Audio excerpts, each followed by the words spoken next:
ve tüm X Avra Global ailesine hoş geldiniz diyorum. İyi akşamlar, iyi seyirler.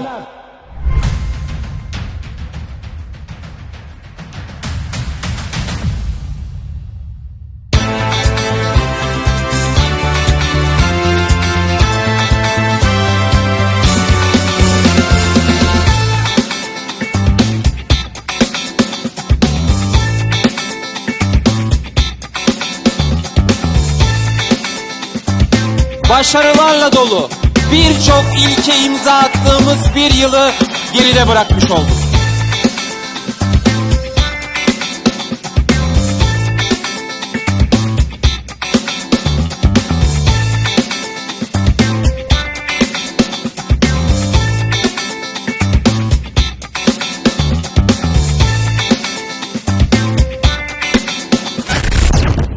Bahar Ankara'nın sisli amaçlarına, içli sesin ah ne kadar açtı gönül yasımı.